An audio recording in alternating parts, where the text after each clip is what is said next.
Ano po ba yung tamang attitude pag tayo po ay dinidisiplina ng ating Diyos? Pag-usapan po natin yan sa devotion natin na ito.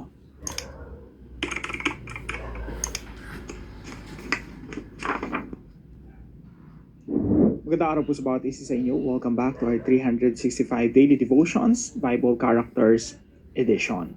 Binabati ko po muna ng happy anniversary si Brother Joel and Sister Bebs. Nakikigalak po kami sa inyong anibersaryo and happy birthday rin po kay Belly Garcia. Now, yung topic po natin ay patungkol po kay Ehud. So, pinag-usapan po natin recently. Pakita po natin tong chart natin, no? Pinag-usapan kasi natin recently yung Book of Judges. So, sa Book of Judges po, marami pong mga judges or mga hukom na pinapadala po yung ating Diyos upang iligtas ang bayan ng Israel. Now, dito po sa Promised Land, ito po yung division ng land, no? At yung binigay ng Diyos yung lupang pangako para sa mga Israelita. Ganito po nila dinivide yung lupain. Now, nung unang panahon po, nung sinakop nila Joshua itong lugar na ito, wala pa po silang hari. Actually, hindi naman talaga disenyo ng Diyos na magkaroon sila ng hari. Pero during that time, wala pang hari, pinamumunuan sila ng mga judges. Now, ang problema po yung cycle ng kanilang kasalanan, no? Yung kanilang pagre-rebelde sa Diyos. So, the cycle in the Book of Judges, magre-rebelde sila sa Diyos, paparusahan sila ng Diyos, papadalan sila ng ibang lahi yung sasakop sa kanila at papahirapan sila. Yung bayan ng Israel magsisisi. After nun, i-rescue sila ng Diyos. And later on, pag meron silang kapayapaan, meron silang kaunlaran, babalik sila sa dati nilang kasalanan. So, rebellion, retribution, repentance, rescue, relapse, and the cycle goes on and on. Now, kahapon po pinag-aralan natin yung istorya po ni Othniel. So, si Othniel po, siya yung pinakaunang judge dito po sa Book of Judges at sinusundan po yun ni Ehud. Now, kahapon po pinag-usapan natin yung nagkaroon sila ng kaunlaran. Nagkaroon sila ng kapayapaan. Sabi po rito sa verse 11, sa Judges chapter 3 po ito, no? Sabi dito, so the land had rest for 40 years. Nagkaroon ng kapahingahan yung lupang pangako. Then Othniel, the son of Kenaz, died. So namatay si Othniel. Ano pong kasunod? Verse 12, sabi dito, and the people of Israel again did what was evil in the sight of the Lord. And the Lord strengthened Eglon, the king of Moab, against Israel, because they had done what was evil in the sight of the Lord. So, yun na naman po yung cycle, no? Nagkaroon sila ng kaunlaran, kapayapaan, wala na namang problema, kinalimutan na naman nila si Lord, nanumbalik sila sa dati nilang mga gawain, dati nilang kasalanan, binalikan nila, sumamba sila sa mga Diyos-Diyosan ng mga karatig bayan, at dadaan na naman sila sa kaparusahan ng Diyos. So sabi dito, the Lord strengthened Eglon, the king of Moab, against Israel. Kaya po ito po yung unang puntos natin ngayong araw. When we are under God's discipline. Now, ito po yung una nating puntos. God strengthens our oppressors. Napakabigat, no? Pero ito po ay hango dun sa principle natin sa Book of Judges. Sabi po rito, something na nakakatch ng attention ko, no? Nung sinabi rito na the Lord strengthened Eglon, the king of Moab, against Israel. So, hindi lang pala ini-strengthen ng Diyos yung mga anak niya, no? Pati yung mga mananampalataya. Hindi lang pala yung God's people, yung ini-strengthen o pinapalakas ng Diyos o ini-empower ng Diyos. Pati pala yung oppressor, ini-empower ng Diyos sa panahon na yung kanyang bayan ay nagre-rebelde sa kanya. So, isipin niyo po yan, no? Either ikaw ang i-empower ng Diyos o yung mga kalaban mo. O yung sitwasyon mo maging mahirap para sa'yo. o maging gipit ka hanggang sa tumawag ka na naman sa Panginoon. So God strengthens our oppressors. Hindi ko alam exactly paano ina-apply yan sa mga buhay natin ngayon, no? Pero sa bayan ng Israel, yun yung ginagawa ng Diyos, yun yung cycle eh. God is strengthening the oppressors para ano? Para paghirapin ang sitwasyon ng bayan ng Israel. So sa atin, siguro maraming variety yan, no? Hindi naman tayo pinapasakop ng Diyos sa ibang bayan o hindi naman nagkakagera sa Pilipinas. Pero personally siguro, on a very personal level, siguro pag dumaan tayo sa disiplina ng Panginoon, yun yung mga panahon na para bang feeling natin, God is opposing us. Parang yung nangyayari sa sitwasyon natin, parang Lord, parang hindi kita kakampi Natural. Yung Diyos kasi hindi tayo kukonsentihin sa ating mga kasalanan. So pag nagre-rebelde tayo sa Diyos, hindi tayo kukonsentihin ng Diyos. Yun yung mga time na, God is strengthening the oppressors. Yung sitwasyon natin lalong humihirap, pero yan po ay pagpapalo ng Diyos. Pagpasalamat po natin pag pinapalo tayo ng Diyos. Again, sabi po sa Hebrews chapter 12, verse 5 and 6. My son, do not make light of the Lord's discipline, and do not lose heart when He rebukes you. Because the Lord disciplines the one He loves, and He chastens everyone He accepts as His son. So, pinagpapasalamat natin sa Panginoon pag dinidisiplina niya tayo sapagkat tayo ay minamahal niya. Kung tayo pinapalo ng Diyos, may pagdidisiplina, yun ay nangangahulugan ng Diyos ay nagmamalasakit sa atin. So, God strengthens our oppressors. Number 2, God submits us to oppression. Sa case ng mga Israelita, sabi po rito, the Lord strengthens Eglon, the king of Moab, against Israel. Ang kasunod po nun, pinasailalim ng Diyos yung bayan ng Israel sa ilalim ni Eglon. Sabi po rito, verse 13, He gathered to himself the Ammonites and the Amalekites, and he went and defeated Israel. And they took possession of the city of palms. And the people of Israel served Eglon, the king of Moab, how many years? 18 years.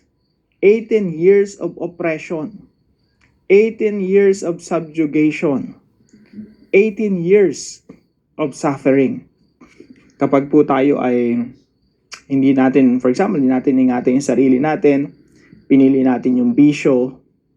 Minsan yung resulta ng bisyo, for example, nagkasakit tayo, chain smoker tayo, no? Nagkasakit tayo sa baga. Disiplina ng Diyos yun eh. O kaya nagka-cancer tayo dahil sa sarili nating kagagawan. Or hindi natin iniingatan yung sarili natin, kain tayo ng kain, kahit mga bawal sa atin. Tapos nagdusa tayo. Parte din yun masasabi natin na parte din yun ng consequences or disiplina ng Diyos para sa atin. Now sa kanila, yun yung consequence ng kasalanan nila. 18 years of oppression. Kasi naman kayo, bayan ng Israel, pinipili nyo sumamba sa Diyos-Diyosa ng ibang bansa, ibang bayan. Lagi nyong pinagpapalit si Yahweh sa kay Baal, Asherah, at mga Diyos-Diyosa ng ibang bayan. So sige, yun pala gusto nyo, o sige, pasakop ko kayo sa Diyos, sa ibang bayan.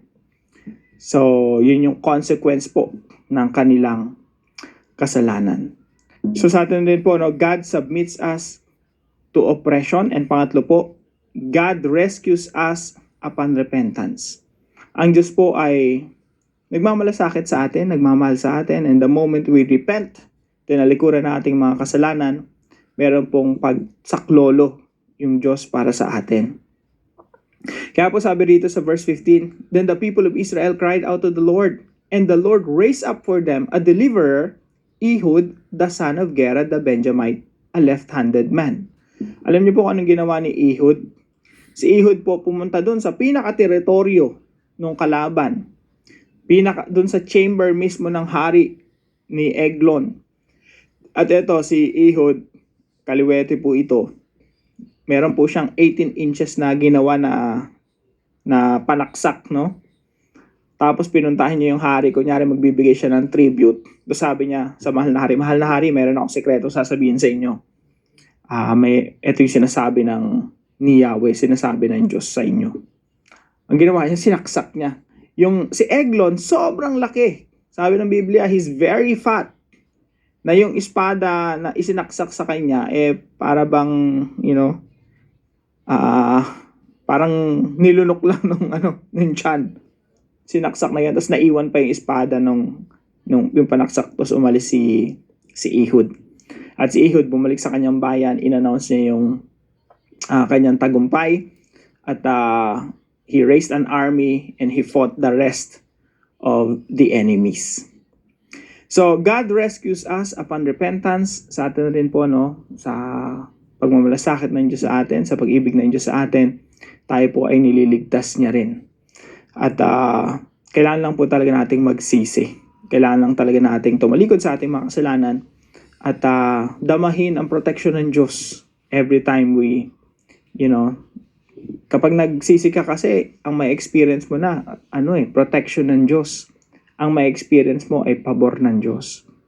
Kaya po sa application po natin mga kapatid, number 1, repent early and quickly. Ito po yung dapat nating ginagawa. Pag nagkakasala tayo, pag nadulas tayo sa kasalanan, hindi na tayo nagsiswimming pa. Yung iba kasi, pag nadulas sa kasalanan, lalangoy-langoy pa, swimming pa, no? So, we have to repent early and quickly. Pag nagsisi tayo, yung pinakamaaga, pinakamabilis. Kumbaga, tayo mga Kristiyano dapat mabilis magsisi. So, hindi na natin kailangan pa yung mag-antay pa ng matagal bago pa talikuran yung ating mga kasalanan. So, we have to do it as earliest as possible. Number 2 po, be humble in accepting God's discipline. Kailangan po nating magpakumbaba pag dinidisiplina tayo ng ating Diyos. Minsan, ang ipapadala sa iyo ng Diyos, yung nanay mo, yung tatay mo. Huwag na tayo magmatigas pa, no? Kapag kinakausap tayo ng nanay natin, tatay natin, isipin natin, Diyos yung gumagamit sa kanila para i-correct tayo. Kailangan lang natin magpakumbaba. Kasi yung mga magulang naman natin, hindi naman nagnanais na mapahamak tayo. Yung Diyos din naman natin, hindi na nagnanais mapahamak tayo. Pagpasalamat natin kasi kinokorek pa nila tayo. Pagpasalamat natin kasi ginagamit sila ng Diyos para i-correct tayo. Minsan kasi ma-pride tayo eh. Lagi tayong mapagrebelde. Lagi tayong nakatingin sa mga tao. Lagi nating tinitingnan yung mga negative things na nagawa nila in the past. Lagi tayong Pero tandaan natin mga kapatid, kahit ano pang nagawa nila in the past, sipin mo, ginagamit sila ni Lord right now. And you have to humble yourself before them, before God.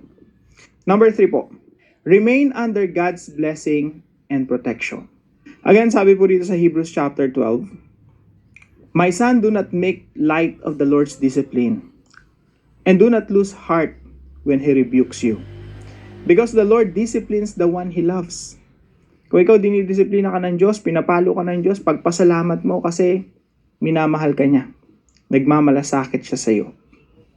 At gusto ng Diyos manatili ka sa ilalim ng proteksyon at pagpapala at pabor ng Diyos.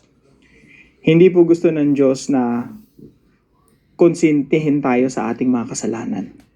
Hindi po gusto ng Diyos na manatili tayo sa ating mga kasalanan at the same time, mananatili tayo sa pabor at pag-ibig ng Diyos. Hindi po yun ang disenyo ng Diyos. Ang lahat ng sumusunod sa Diyos ay kailangang iwanan ang kanilang masamang gawain upang magpatuloy sa pagsunod sa ating Panginoon.